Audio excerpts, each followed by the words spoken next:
వాక్యాన్ని ధ్యానం చేసుకుందాం. ఈ కొత్త సంవత్సరంలో మనము దూరము చేయవలసిన విషయం, కొత్త సంవత్సరంలో మనము దూరంగా విడిచిపెట్టవలసిన విషయం, లేక ఏ ఏ విషయాలకు మనం దూరంగా ఉండాలో ఈ కొత్త సంవత్సరంలో ధ్యానం చేసుకుందాం. కొన్ని విషయాలకు మనం ఎట్లా ఉండాలి? దూరంగా. కొన్ని విషయాలకేమో దగ్గరగా. దేవునికి దూరంగా ఉండాలా, దగ్గరగా ఉండాలా? పాపానికి దూరంగా ఉండాలా, దగ్గరగా ఉండాలా? తెలుసుకున్నా. ఇంకా కొన్ని విషయాలు ఉన్నాయి, వాటికి మనం ఎలా ఉండాలో తెలుసా? దూరముగా. ఏ ఏ విషయాలకు మనం దూరంగా ఉండాలో తెలుసుకొని ఈ కొత్త సంవత్సరంలో వాటికి మనము దూరముగా ఉందుముగాక. చాలా జాగ్రత్తగా వాక్యాన్ని ధ్యానం చేసుకుందాం. బస్సు స్పీడ్గా వెళ్తా ఉంది. బస్సు స్పీడ్గా వెళ్తా ఉంటే బస్సు నిండా జనాలు ఉన్నారు. బస్సు వెళుతూ ఉంది, జనాలు ఫుల్గా ఉన్నారు. కిటికీలు కూడా అన్నీ వేశారు, ఒక్క కిటికీ కొంచెం తీసుంది. ఇంతలో ఒక ఆమె ఆ కిటికీకి వెళ్ళి చూస్తా ఉంది నిలువబడి. ఈ కిటికీ దగ్గర కూర్చున్నాడు అనుకున్నాడు, నాకెళ్ళామా ఇయ్యే కదా మనకు వచ్చి ఆలోచన, నాకెళ్ళే చూస్తుందని చెప్పి వీడు కూడా ఆమెకెళ్ళి చూస్తా. ఇంకో కొంచెం సేపు అయిన తర్వాత ఆమె వాడికెళ్ళి కొంచెం దగ్గరికి వచ్చి వీడు అనుకున్నాడు నాకెళ్ళే వస్తుందని, వీడు ఇంకా కొంచెం ఇట్లా ఎదైపోయాడు. తపాలన కక్కింది. ఏం చేసింది? అంటే బస్సు పడక ఆమె కక్కడానికి, వాంతి చేసుకోవడానికి ప్లేస్ ఎత్తుకుతా ఉంది. ఆమె కంత ఎత్తుకుతుంది. వీడు అనుకున్నాడు వాడికెళ్ళి చూస్తున్నాడు. చూడండి ఎంత ప్రమాదం జరిగింది. ఏందమ్మా నా మీద ఎక్కావు? ఆమె ఏమనింది తెలుసా? నువ్వు నాకెళ్ళి ఎందుకు చూస్తే. జాగ్రత్త, నువ్వేమనుకుంటున్నావు? నువ్వు పని కొరకే డబ్బులు వస్తాయని వెళ్తున్నా, చిన్న ప్రమాదం జరిగితే ఎంత ఇబ్బంది వస్తుంది ఆలోచించు. కాబట్టి ప్రార్థన అంటే ప్రార్థన అంతే. చక్కగా పగలు, చలికాలం కదా, పగలు పెట్టుకుందాం అనుకున్నా. ఏదో పాప మీ దాసురాలు సహోదరి చక్కగా ఏదో కానుక ఇచ్చింది, ఇంకా కొంత వేసుకొని చక్కగా భోజనాలు ఇట్లా అనుకుంటే మీరేమో అలా వెళ్ళిపోతున్నారు.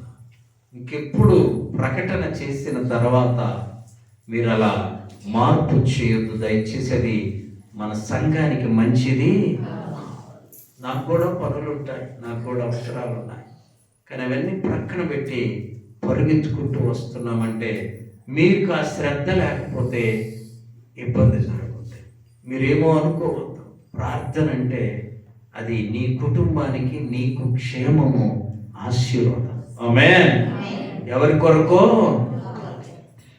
కొరకో అని నువ్వు అనుకుంటే అది ప్రమాదమే.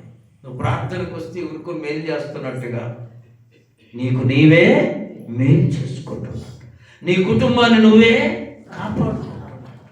అది గుర్తుపెట్టుకొని ప్రభు సన్నిధిలో నమ్మకంగా ఉన్న ప్రకటన కాపరు ఏదైనా చెప్పాడు చేసేటట్టు దాని ప్రకారం అందరము నడుచుకోవాలి. అది మంచి క్రమం అండి. దేవుని సేవకుని మాటే నువ్వు వినకపోతే దేవుని మాట ఏమింటావు? ఆలోచించు.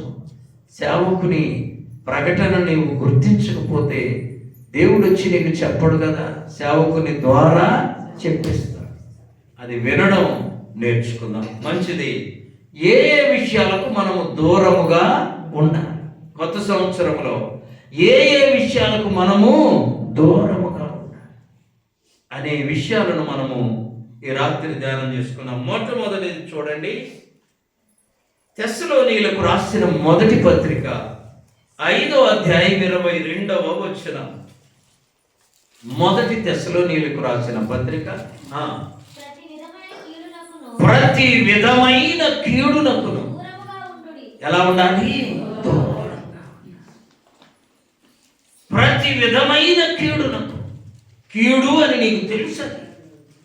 మేలనేది కూడా చెప్పండి, తెలుసా తెలీదా? కీడు అనేది తెలుసు, మేలు అనేది తెలుసు. మనం దేనికి దూరంగా ఉండమంటున్నాడు దేవుడు? ప్రతి విధమైన కీడునకు దూరముగా ఉండాలి. దేనికి దూరం అమ్మని చెప్పండి? ప్రతి విధమైన కీడునకు దూరంగా ఉండాలి. కీడు అంటే మనకు తెలుసు, మేలంటే కూడా తెలియనోడు ఎవడు? ఒక యజమానుడంట ఇంట్లో పనిచేసేవాడిని, అయ్యా నేను ఒక వారం రోజులు యాత్ర పోతున్నా, ఇల్లంతా నువ్వు జాగ్రత్తగా చూడాలి, జాగ్రత్తగా ఇల్లంతా భద్రంగా ఉంచుకో, ఇదిగో నీకు భోజనానికి, ఇదిగో నువ్వు తినడానికి, ఇదిగో నువ్వు పడుకోవడానికి అన్ని అప్పగించేసి ఆయన యాత్రకు వెళుతూ గుమ్మం దగ్గరికి వచ్చేసరికి అక్కడ ఒక గంప ఉందంట. ఏంటిది? గంపేనా? ఇంకేమైనా భాష చెప్పండి. గంపేనా? కొత్తగా ఏమైనా పదం వచ్చిందా? ఏం లేదు కదా. ఆ గంపను చూపించి అన్నాడంట, ఇది ఇక్కడ ఒక గంప ఉంది, దీన్ని మాత్రం నువ్వు ముట్టుకోమా, ఏం చేయకూడదు అని తాళపు చెవి ఇచ్చి యాత్రకు వెళ్ళిపోయాడు. ఒకరోజు అయిపోయింది, మనోడు ఇల్లంతటికి ఏమయ్యాడు? ఇప్పుడు యజమానుడై. రెండో రోజు అయిపోయింది, బాగా వండుకున్నాడు, తిన్నాడు, ఇల్లంతా హాయిగా చక్కగా చూసుకున్నాడు. మూడో రోజు అయిపోయింది, నాలుగో రోజు అనుకున్నాడు, మా యజమానుడు ఎంత పిచ్చోడు, ఇవన్నీ నా చేతికి అప్పగించి గంప ముట్టుకోవద్దు అన్నాడు. ఏంటిది? ఎంత పిచ్చోడు అని. అసలు ఈ గంప ఏముందో, ఏంది అసలు ఈ గంపలు ఏముందో అనుకొని ఒక రోజంతా నిద్రపోవాలి. ఏదన్నా మనసులో పడితే చెప్పండి, నిద్ర రాదు కదా, ఆలోచించాలి. నిద్ర ఉదయం లేచాడు, ఆ రోజు కూడా ఇంకా ఆలోచిస్తూ 5వ రోజు అయిపోయింది, 6వ రోజు, 7వ రోజు ఇంకా ఆయన వచ్చే రోజు. ఆయన వస్తే చూడను కుదరదు, ఆయన వస్తే పట్టుకోవద్దన్నాడు కదా అని వెళ్ళి గంపలా ఎత్తాడు. దాని కింద ఒక పావురం ఉంది, లేచి చూశారు. యజమానుడు రాణి వచ్చి రాగానే ఆయన చూపంటే ఎక్కడో లేదు, గంప మీదే. గంప భద్రంగా ఉంటే వీడు భద్రంగా ఉన్నట్లే, ఆ గంప భద్రంగా ఉంటే వీడు చెప్పిన పని చేసినట్టే అని. గంపకెళ్ళి చూస్తే గంప ఒక చోట ఉంది, పావురం అసలు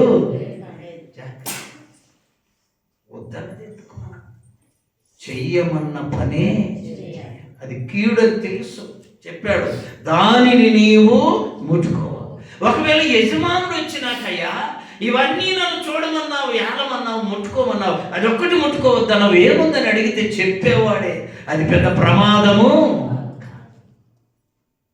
ఉండలేక ఇంకేం జరిగింది తెలుసా? ఆ పావురం వ్యక్తికి దాని ఎంటబడి పరిగెత్తుతున్నాడు. మనం దొరుకుతామా? ఈ ఊరు ఆ ఊరు ఈలో వీళ్ళంతా ఏమైపోయింది? ఖరాబ్ అయిపోయింది, దొంగల పాలైపోయింది. వీడు అక్కడ తిరిగి ఇక్కడ తిరిగి సాయంత్రం వచ్చేకి ఈలో యజమానుడు రానే వచ్చా. ఎంత ప్రమాదం! నువ్వు ఎక్కడ ఏ సమయంలో ఉండాలో దేవుడు చెప్పిస్తాడు, చెప్పిన ప్రకారమే మనము నడుచుకోవాలి. కీడు మనకు తెలుసు, మేలు కూడా తెలుసు. దేవుడు అంటున్నాడు ఈ కొత్త సంవత్సరంలో, ప్రతి విధమైన కీడునకు ఎలా ఉండాలి? కీడు అంటాడే మాకు తెలియదే అని ఎవరన్నా అనుకుంటున్నారేమో. కీడు అందరికీ తెలుసు కదా. చెప్పాల్సిన పని అది ముట్టుకోవద్దు అని అంటే ముట్టుకోవడమే కీడు. అదే ముందులే అని అనుకోవడమే కీడు. ఒక్క పూటే కదా, సాయంత్రం ఆవలించుకుంటూ కూర్చున్నావు అని అనుకోవడమే కీడు. చక్కని భోజనాలు, పగలంతా హాయిగా ప్రభువులో ఉన్నాం. ఎంత ప్రభు యొక్క మాట వినకపోవడము కీడు, వినకపోవడము. ప్రతి విధమైన కీడుకు మనం ఎలా ఉండాలంటమ్మా? ఇప్పుడు ఇక్కడ ఉన్న మనందరి కీడు ఏంటో తెలుసు, మేలేంటో తెలుసు. కాబట్టి కీడుకు మనము దూరముగా ఉందుముగాక. సామెతల గ్రంథం 4వ అధ్యాయం 27వ వచనం. సామెతలు 4:27. నీవు కుడి తట్టుకైనను ఎడమ తట్టుకైనను తిరుగకు, నీ పాదము కీడునకు దూరముగా ఏం చేయాలి? తొలగించుకో. నీ పాదాలంటే నీ కాళ్ళు. కీడుకు దూరం. చాలా మందికి మా విపరీతమైన చెడు బుద్ధులు. గమనించండి. ఒక ఆయన చిన్న వ్యాపారం చేసుకుంటున్నాడమ్మా. చిన్న వ్యాపారం చేసుకుంటుంటే ఆ సెల్లులు అట్లా ఇట్లా అంటే రకరకాలవి వస్తాయి. జాగ్రత్త మీరు కూడా.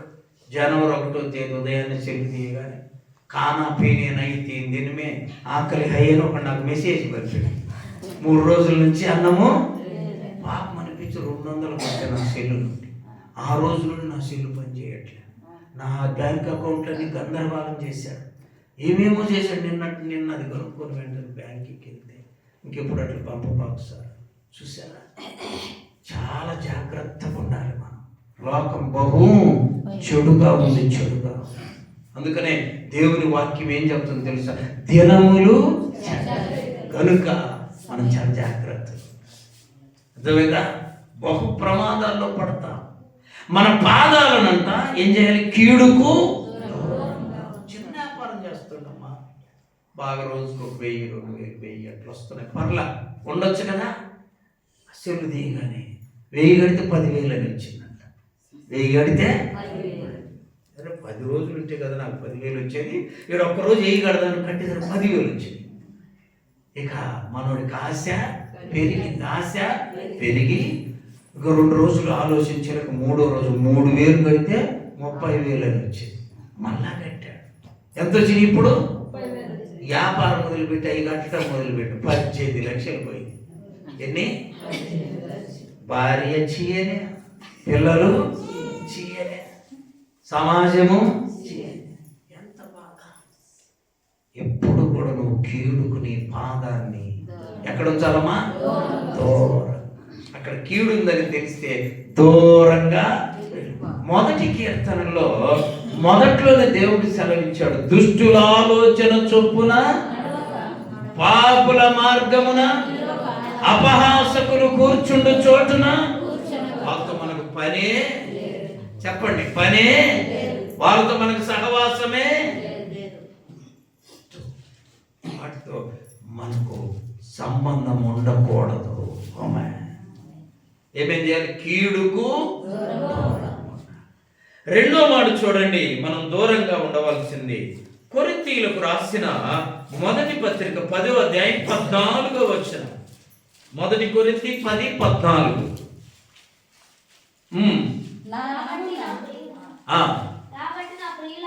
కాబట్టి నా ప్రియులారా విగ్రహారాధనకు ఏం చేయాలి? మనము ఆ మాట ఎందుకని మనం మా ఇంట్లో బొమ్మ లేదు, నేను దానికి మొక్కడము అనుకుంటున్నాం.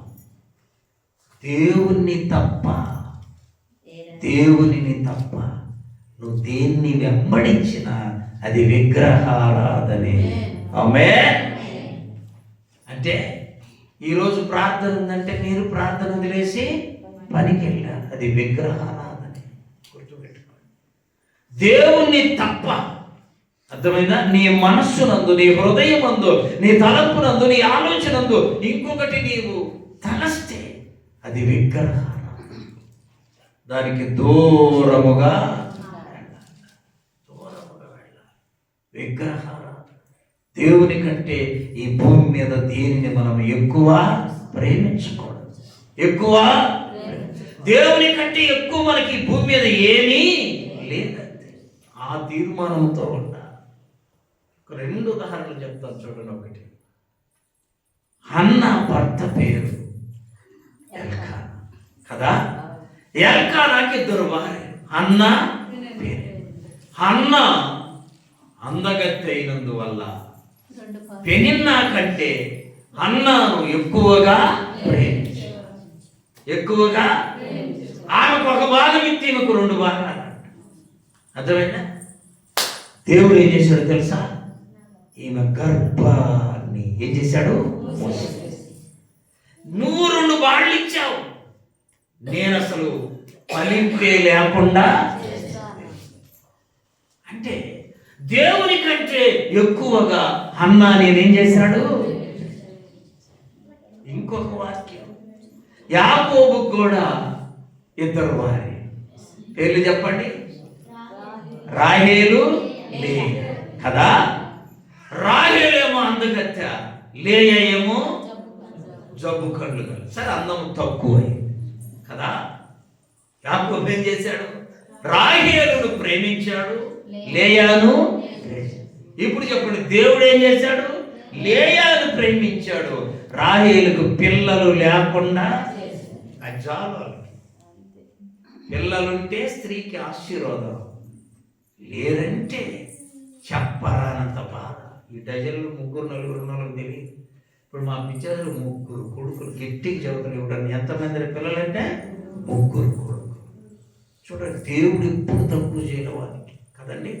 3 కొడుకులు, ఒక మంచి ఉద్యోగం, మంచి పేడలు, ఇంకా ఈ ఉండాల్సిన ఎన్ని ఉంటే దేవుణ్ణి కొంచెం తగ్గిస్తూ ఉంటాడు. చూడండి, చాలా బాధాకరమైన విషయం. దేవుణ్ణి తప్ప ఈ భూమి మీద మరి ఎవరిని నువ్వు ప్రేమించినా అదేమవుతుంది? విగ్రహారాధన. నువ్వు అనుకుంటున్నావు నేనేదో బొమ్మను పెట్టలేదు, లేదానికి మొక్కలేదు. అలా కాదండి. ప్రార్థనను తప్ప అది వదిలేసి నువ్వు ఎక్కడికి వెళ్ళినా దేవుని కంటే దానికి ప్రాధాన్యతను ఇచ్చినట్టే. కాబట్టి మనం విగ్రహారాధనకు దూరముగా ఉండాలి. మొదటి దేనికి? కీడుకు, ప్రతి విధమైన కీడుకు దూరంగా ఉండాలి. రెండవది విగ్రహారాధనకు. విగ్రహారాధన అంటే చెప్పాను వివరణ బాగా.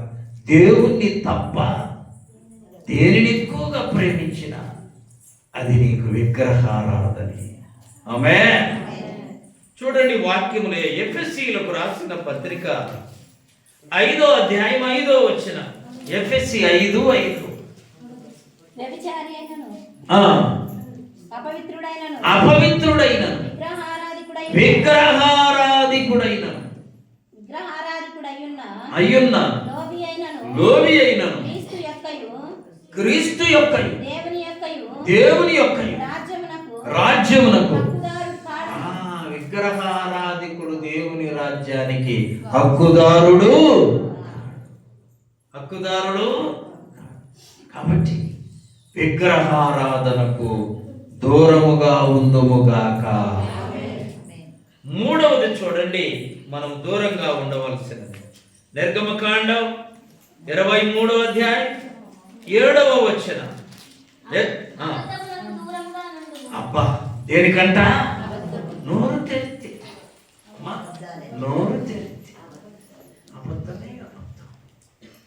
అబద్ధం ఆడటానికి ఒక 6 కారణాలు చెప్పారు పెద్దలు. ఎన్ని కారణాలు? 6. మనకు 60 కారణాలు ఉంటున్నాయి. వారిజాక్షులందు అంటే పెద్ద గొడవ అవుతుంది అనుకో, చిన్న అబద్ధం మరి గొడవలు ఏం చేయాలి? చిన్న అబద్ధం. వైవాహికములందంటే పెళ్లిళ్ళు చేసేటప్పుడు చిన్న అబద్ధం ఆడు వాళ్ళిద్దరిని చెప్పండి. వస్తుంది అని చూడు నోటికి, ఇద్దరిని కనపాల. అబద్ధం ఆడి ఎడగొట్టడం కాదు గొప్ప. ఏం చేయాలి? అబద్ధం ఆడి పెద్దలు కూడా 100 అబద్ధాలు ఆడి అంటే ఇప్పుడు మిమ్మల్ని మొత్తాన్ని 100 అబద్ధాలు ఆడమని కాదు, అదొకట్లా సామెతగా చెప్పారు. అర్థమైందా? వారిజాక్షులందు వైవాహికములందు ప్రాణవిత్తమందు మానభంగమందు. ఈ 4 మర్చిపోయిన 6 కాదు 4. ప్రాణవిత్తమందు ప్రాణం పోయే పరిస్థితి వచ్చింది. చిన్న అబద్ధం ఆడి నువ్వేం చేయాలి? ప్రాణాన్ని. మానం పోయే పరిస్థితి వచ్చింది. చిన్న అబద్ధం ఆడి మానాన్ని. ఇప్పుడు ఈ కాకుండా అన్నిటికీ ప్రార్థనకు రాలేదేంటయ్యా? బాగలేదు. నోటికొచ్చే మొదట వచ్చేది ఏంది? అందుకే ఎప్పుడు బాగలేని వాడిగా ఉంటారు. ఎందుకయ్యా ప్రార్థన? బాగలేదు. ఏం బాగలేదు? మరి భోజనం చేసావు, ఆ మాంసంతో తిన్నావు. మరి బాగలేకపోతే అదెట చేసావు. నిన్నేంటయ్యా భోజనం? ఫిష్, ఫ్రాన్స్ ఇవన్నీ చెబితివి. మరి బాగలేకపోతే అయ్యట తిన్నా. తినటానికి బాగుందయ్యా, ప్రార్థనకు రావడానికి జాగ్రత్త జాగ్రత్త. చిన్న చిన్నోటికి, పనికిమాలినోటికి, అన్నిటికీ అబద్ధము ఆడకూడదు. ఏమనింది వాక్యంలో? అబద్ధమునకు దూరముగా ఉండు. దేనికంట? చిన్న చిన్న విషయం. మరీ చులకనగా అబద్ధం ఆడతారు కొంతమంది, చాలా చులకన. అది చాలా తప్పమ్మా. అబద్ధం గురించి యోహాను సువార్తలో ఏముందో తెలుసా? సైతాను గాడంట అబద్ధమునకు తండ్రి. అంటే ఇప్పుడు నువ్వు అబద్ధం ఆడితే నువ్వు వాడి కొడుకు. చూడు ఎంత తేడా. అమ్మ, అబద్ధం ఆడే వాళ్ళు ఎవరి కొడుకులు? ఎందుకంటే వాడు అబద్ధానికి తండ్రి. నువ్వు అబద్ధం ఆడితే వాడికి నువ్వు కొడుకు లేదా కూతురు. చూసారా? అబద్ధం దాదాపుగా పరిస్థితి ఏ మాత్రం ఇబ్బంది వచ్చినా కూడా కొంతమంది అబద్ధం ఆడలేరు. అబద్ధం అంటే నిజమే చెప్తాను, నిజమే నిజమే వెంబడిస్తూ ఉంటారు. అందుకని కొత్త సంవత్సరంలో 3వ పాయింట్ ఏంటో తెలుసు? అబద్ధమునకు దూరముగా పోవుడి. దూరముగా పోవుడి. యోహాను గారు రాసిన మొదటి పత్రిక 2వ అధ్యాయం 4వ వచనం. మొదటి యోహాను పత్రిక 2:4. ఆయనను ఎరిగి ఉన్నానని చెప్పుకొనొచ్చు, ఆయన ఆజ్ఞలను గైకొనని వాడు. యేసు ప్రభు మాకు తెలుసు. యేసు ప్రభు అని యేసు ప్రభు చెప్పింది చేయకపోతే నువ్వు అబద్ధమాడినోడివి. ఆమేన్. అర్థమైందా? మా నానంటే ప్రేమ అంటాడు ఒకడు. జాగ్రత్త చదువుకోరని చదువు. నానంటే ప్రేమ ఉన్నదంత అబద్ధము. అబద్ధము కాకపోతే నాన్న చెప్పినట్టు వాడు నాన్న మాట వింటప్పుడు ప్రేమ. యేసయ్య అంటే ప్రేమ ఉందని చెప్పి యేసయ్య ఆజ్ఞలను నువ్వు పాటించకపోతే నువ్వు అబద్ధికుడివి. చూసారా? ప్రేమ ఉంటే ఏం చేయాలి అని చెప్పింది చేయాలి. అందుకనే యేసు ప్రభువు యోహాను సువార్త 14వ అధ్యాయంలో కూడా అంటాడు, నన్ను ప్రేమించువాడు నా ఆజ్ఞలు గైకొను. చెప్పండి అన్నమాట, నన్ను ప్రేమించువాడు నా ఆజ్ఞలు. ప్రేమిస్తున్నానని చెప్పి మా ఆజ్ఞలు గైకొనకపోతే ఎట్లా? ప్రేమించినావంటే ఆయన ఆజ్ఞలను నువ్వు, ఆయన ఆజ్ఞలు గైకొన. చూడండి, అక్కడ ఉన్నాడు మా దగ్గర అంటే, నేను లేకపోతే మా ఆవిడ భోజనం చేయను. ఎంత బాగుందా పాయింట్? ఏం చేయదంట? నేను 2-3 సార్లు నమ్మిన, 4 సార్లు వీడు తినిపోతుండు. ఈడి అంటే అప్పుడు ఆమె అంటే వీడికి ఏం లేదు. ఈడు లేనప్పుడు ఆమె తినప్పుడు ఆమె లేకపోతే ఈడు కూడా వాళ్ళే చదువుతారు. మీరు అది మీకు పనికి వచ్చే పాయింట్. కానీ వీడేం చేస్తాడు? ముందే అంటే ఆమె అంటే వీడికి ఏమి లేదు. వచ్చి పై మాటలండి. మా ఆయన లేకపోతే నేను తిన్ను, సగం తిని ఉంటుంది. అందుకని ఈ మధ్య ఒకటి చెప్పాడంట, అరే నా భార్య అంటే అంత ప్రేమ నీకు తెలుసా అని. నా భార్యకు నేనంటే అంత ప్రేమ రాని చెప్తున్నాడంట. పెళ్ళైన 4 రోజులు నేను వచ్చిందాక తినేది. 2వ నెలలో నేను వచ్చేది కొద్దిగా. 3వ నెలలో అసలు నేను వచ్చేది వంచటం లేదు. కింద నుంచి ఆడిపోయింది. అది ప్రేమ? వాక్యం ఏం చెప్తుందంటే, దేవుని ఆజ్ఞలను ప్రేమిస్తున్నానని చెప్పి దాని ప్రకారం చేయకపోతే నువ్వు అబద్ధికుడివి. ఏమవుతావు? గుర్తుపెట్టకు. ఎప్పుడు కూడా దేవుని ఆజ్ఞలను నిర్లక్ష్యం చేయకూడదు. చేసావంటే నీకు దేవుడు అంటే భయము లేదు, భక్తి లేదు, ప్రేమ అస్సలు లేదు. ప్రేమ అస్సలు. కాబట్టి చిన్న చిన్న వాటికు, ఉత్తోటికి, పనికిరాని వాటికు, పనికొచ్చేటికు లేక ప్రతి దానికి అబద్ధమాడే స్వభావం తీసివేసుకుందాం. కొత్త సంవత్సరం ఏంటో తెలుసా? అబద్ధమునకు చెప్పమా అబద్ధాన్ని. దేవుణ్ణి ప్రేమిస్తున్నానని చెప్పి నువ్వు అబద్ధాన్ని నువ్వు నమ్ముతున్నావంటే, దేవుని ఆజ్ఞను అనుసరించట్లేదంటే నువ్వు అబద్ధికుడి అవుతావు, అబద్ధమాడిన వాడి అవుతావు. ఎప్పుడు కూడా మనం దేవుని మీద ప్రేమ ఉంటే ఆదివారం వదిలిపెట్టాలి, ప్రార్థన వదిలిపెట్టం, వాక్యము నిర్లక్ష్యము చేయం, పాటలు పాడతావు, ప్రార్థన ఇవన్నీ చేస్తే నీకు దేవుడు అంటే భయము భక్తి ఉన్నట్టు. అర్థమైందా? వాక్యం వింటుంటే కూడా నీకు నిద్ర వస్తుందంటే అర్థమేం తెలుసా? నీకు దేవుడు అంటే లోపల ఏం లేదు, మేమే ఆడినేం. అది ఎంత నిర్లక్ష్యం. ఎప్పుడూ కూడా ప్రభువుకు నిర్లక్ష్యంగా నువ్వు ఉంటే నిన్ను కూడా ఆయన నిర్లక్ష్యంగానే చూస్తాడు. నీ దగ్గర నుంచి కొలుచుకుంటా నా దగ్గరికి వస్తే ఎన్ని అడుగులు, నా దగ్గర నుండి కొలిచే కూడా నీకు అన్నే కదా. జాగ్రత్తగా ఉన్నావు.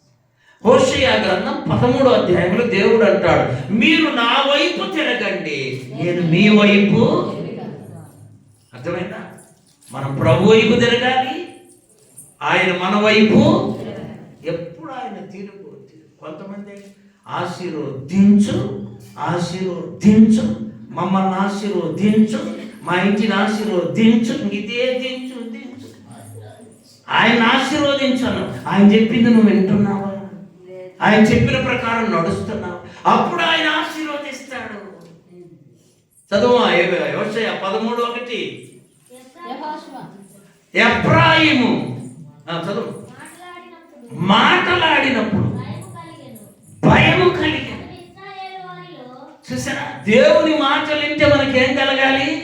భయం. అయ్యో అయ్యో ఎంత భయపడతాం. సత్యం చెప్తున్నా, ఒక్క పూట వేకువజామున వాక్యం చెప్పకపోతే నాకు ఎంత భయం. ఆ రోజంతా ఏమన్నా జరుగుతుంది, ఏమన్నా జరుగుతుంది, భయం. మళ్ళా రేపు ఉదయం వాక్యం చేతప్పుడు ఫ్రీ అవుతాం. ఆ భయం నీకుంటే అది నీకు ఇంపైన సువాసనగా ఉంటుంది. ఆమేన్. ఏముండాలి? రోజు చెబుతాం, ఒక్కరోజు చెప్పకపోతే ఈ మాటలు ఉంటాయి పక్కనే, అవి మనకు పని చేయవు. అర్థమైందా? ఎందుకు అంత భయం? దేవుడు అంటే అంత భయము భక్తి మనకు ఉండాలి ఆత్మీయ జీవితం. అందుకని ప్రభు కృపను బట్టి మన విశ్వాస జీవితంలో మనం ప్రతి దానికి అబద్ధమాడే స్వభావం తీసివేసుకోండి. భర్త కాడ అబద్ధం, కొంతమంది భార్య దగ్గర అబద్ధం, బిడ్డల దగ్గర అబద్ధం. అంతకంటే దరిద్రం ఇంకొకటి లేదండి. నువ్వు నీ భార్య దగ్గర అబద్ధం చేసి నువ్వు బయట చాలా సులువుగా చెప్పవు. నీ భర్తకు నువ్వు అబద్ధం చేస్తే బయటలకు చాలా సులువుగా చెప్పవా? నీ పిల్లలకి నువ్వు న్యాయస్థుడిగా నమ్మకంగా నిజాయితీగా ఉండలేకపోతే బయటలకు ఎక్కడ ఉంటావు? అందుకని యేసు ప్రభు అన్నాడు, ఈ కొంచెములో నీవు నమ్మకంగా ఉన్నావు కాబట్టి ఎక్కువ నీకు ఇస్తున్నాను. ఆమేన్. ఈ కొంచెంలోనే నువ్వు నమ్మకంగా లేవు కాబట్టి ఉన్నది కూడా నీ దగ్గర నుండి జాగ్రత్త. నిజం చెప్పు, కాలకు దెబ్బ కొడితే భర్త ఎవరి కొంతమందికి ఈ మధ్య తెలిసింది నాకు, కొడితే హాయిగా ఉంటుందంట. భర్త కొడితే బాగుంటుందంటమ్మా. మరి మీ అల్ల సగం మంది అన్న ఉన్నారో లేదంటే వాళ్ళు కొడితే బాగుంటుందంట. అబద్ధం ఆడినానని చెప్పి నిజం ఒకవేళ దెబ్బ కొట్టినా పర్లేదు, కానీ ప్రతి దానికి నీ ఇంటిలో బయట అబద్ధం ఆడే స్వభావాన్ని తీసివేసుకో. వాక్యము సెలవిస్తుంది, అబద్ధమునకు చెప్పాలి దూరముగా. దేనికమ్మా?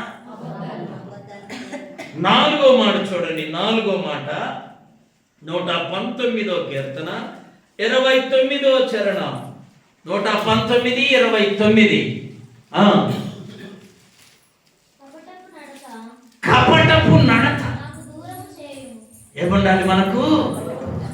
కపటపు నడత అంటే లోపల ఒకటి లోపల ఒకటి.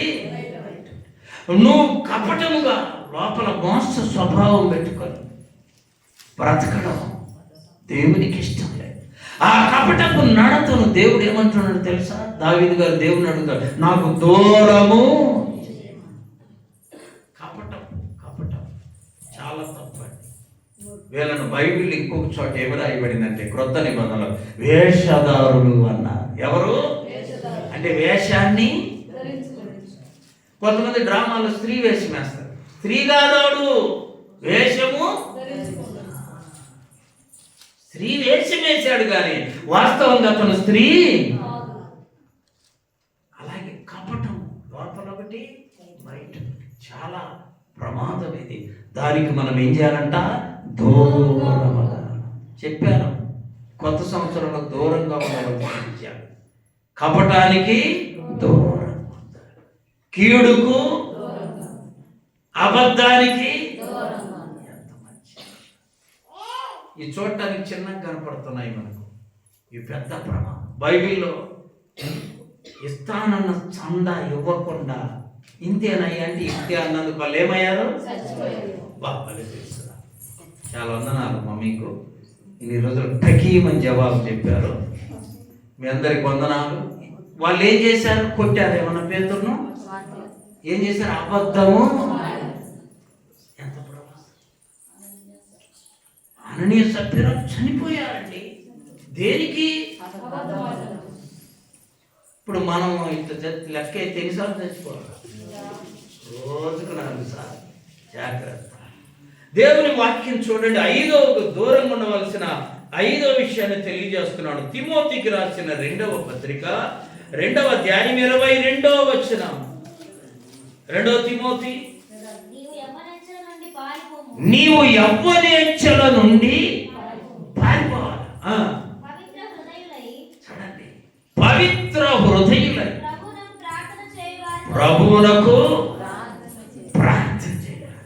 యవ్వనేచ్ఛల నుండి ఏం చేయాలంటమ్మా? పారిపోవాలి. అప్పుడు నీ శరీరం, నీ మనస్సు, నీ హృదయం సమస్తము పరిశుద్ధమైనదిగా మార్చబడుతుంది. ఆమేన్. పారిపోవాలి. ఇంకా చూడండి, రూతు గ్రంథం 3వ అధ్యాయం 10వ వచనం. రూతు గ్రంథం 3వ అధ్యాయం 10వ వచనం. అతడు నా కుమారి యెహోవా చేత నీవు దీవెన నొందిన దానవు. కొద్దివారినే గాని గొప్పవారినే గాని. రూతమ్మంట మా కొద్దివారిని గాని గొప్పవారిని గాని యవ్వనస్తులను గాని వెంబడించడ. తన బంధువు ఎవరో వాళ్ళనే వెంబడించి. మనం కూడా మనం వెళ్ళే మార్గం అది సరి అయినదేనా, మనకు సరిపడినదేనా, మనకు కుదిరినటువంటిదేనా అని చూసుకొని నడవాలి. ఋతు కాలంలో యవ్వనస్తులు ఉన్నారు, అర్థమైందా? యవన ప్రాయములు ఉన్న వాళ్ళు ఉన్నారు. కానీ ఆమె ఎవరిని వెంబడించింది?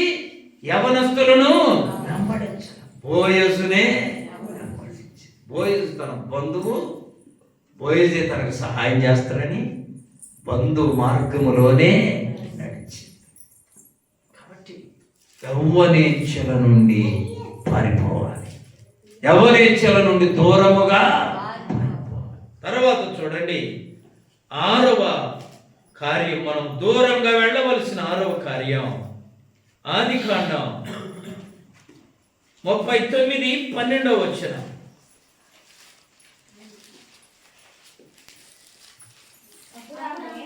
అప్పుడు ఆమె అతని వస్త్రము పట్టుకొని తనతో శయనించుమని చెప్పగా అతడు తన వస్త్రమును ఆమె చేతిలోనే విడిచిపెట్టి తప్పించుకొని పారిపోయాడు. జారత్వమునకు దూరముగా పారిపోవాలి. చెప్పండి, జారత్వమునకు దూరముగా. చూడండి, ఇంకా వాక్యములు ఉంది. కొరింథీయులకు రాసిన మొదటి పత్రిక 6వ అధ్యాయం 18వ వచనం. 1 కొరింథీ 6:18. జారత్వమునకు దూరముగా. యేసేపు పారిపోకపోతే ఐగుప్తు దేశానికి ప్రధాని అయ్యేవాడు. పాపమునకు, జారత్వమునకు, వ్యభిచారమునకు దూరముగా పారిపోతే ఆ దేశానికి ప్రధాని అయ్యాడు.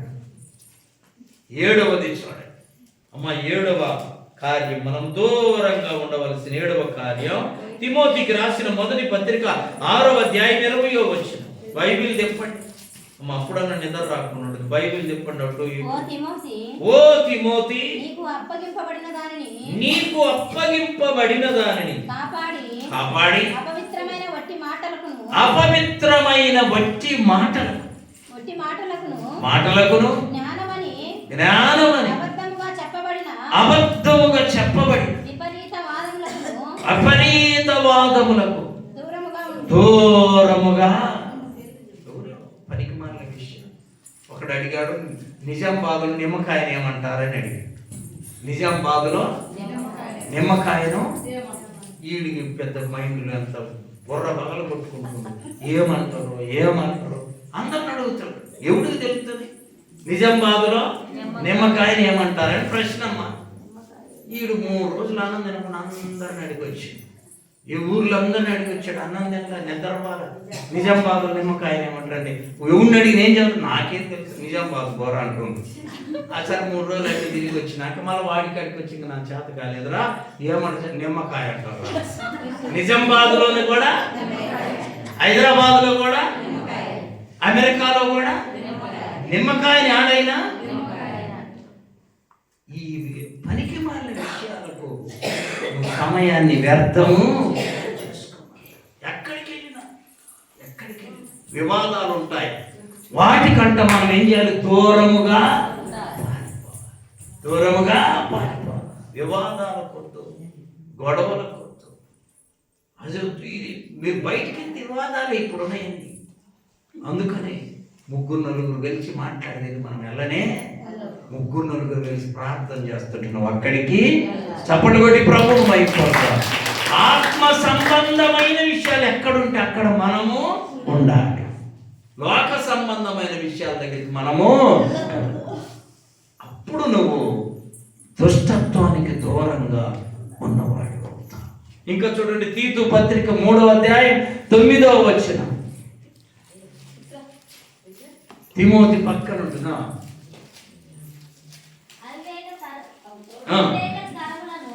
అవివేక తర్కములను, వంశావళులను, ధర్మశాస్త్రమును గూర్చిన వివాదమును, నిష్ప్రయోజనం, వ్యర్థమై ఉన్నవి. ఒకడు అడుగుతాడు, అసలు ఇదంతా గోల్ లేకుండా ఉండేది కదయ్యా.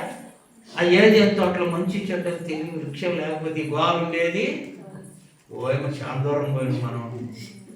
ఏదేను తోటలో అన్ని ఫలాలు ఉన్నాయి, మంచి చెడ్డల తెలివినిచ్చే వృక్ష ఫలం కూడా అది లేకపోతే ఇది అంతుండేది కాదు అని అంటాడు. ప్రశ్న నువ్వు చెప్పు. 4 రోజులు ఆడిందండి వాడికి విననే.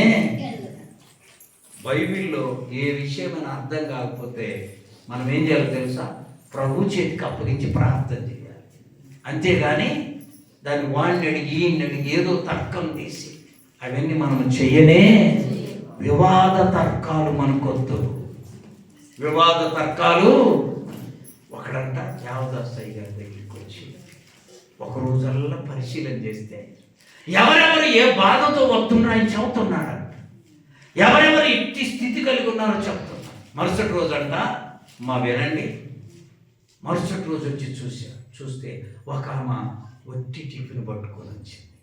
ఇంట్లో అన్నము కూరమట్టుండే. ఈరోజు ఇప్పుటాలు ఎంత పడితే అంత దొరికేది కాదమ్మా. అన్నం కూడా లేకపోతే తీసుకొచ్చున్నట్టుగా ఒట్టి టిఫిన్ తీసుకొని ప్రార్థనకని ఆశతో ఆయన దగ్గరికి వచ్చి అన్నాడంట. ఆమెను చూడగానే, అమ్మా ఎందుకమ్మా ఒట్టి టిఫిన్ తెచ్చుకున్నావు? టిఫిన్ లేకపోయినా నా దేవుడు నీకు ఆహారము పెడతాడు కదా. అయ్యా నా టిఫినీలో అన్నం లేని నీకెట్టా అని మాట్లాడుకుంటుంటే ఒకడిని మరుసటి రోజు అంటాడు ఒక పెట్టెలో పామును పట్టుకొని పెట్టెలో పెట్టి పెట్టెను తల మీద పెట్టుకొని ఆయన దగ్గరికి రానినండి. అయ్యా ఎందుకు అయ్యా? పాము తల మీద పెట్టుకొని చప్పట్లు కొట్టి అన్నాడంటమ్మా. ఎందుకయ్యా? వస్తూ పామును పట్టుకొని తల మీద పెట్టెలు పెట్టుకొచ్చాడు. అప్పుడు అది అయ్యా నువ్వు గొప్ప దైవ సేవకు.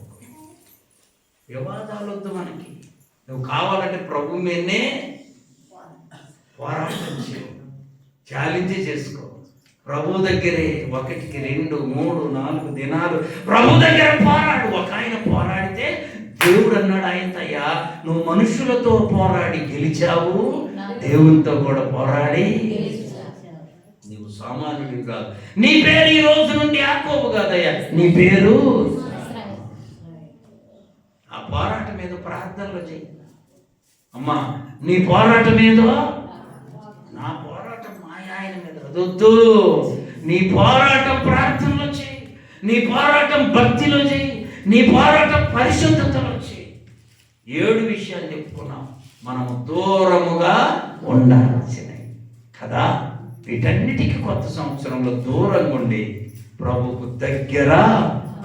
పాపానికి దూరంగా ఉన్నాం అనుకో, అప్పుడు ఎవరికి దగ్గర ఉన్నట్టు? ప్రభువుకు. కీడుకు దూరంగా ఉన్నాం అనుకో, దేనికి దగ్గర ఉన్నట్టు? మేలుకు. ప్రభు బిడ్డలముగా ప్రభువుకు దగ్గరగా ఉందాం, ప్రభువును మహిమపడతాం. అట్టి కృప దేవుడు మనందరికీ దయచేయునుగాక. మోకరించండి, ప్రార్థన చేసుకుందాం.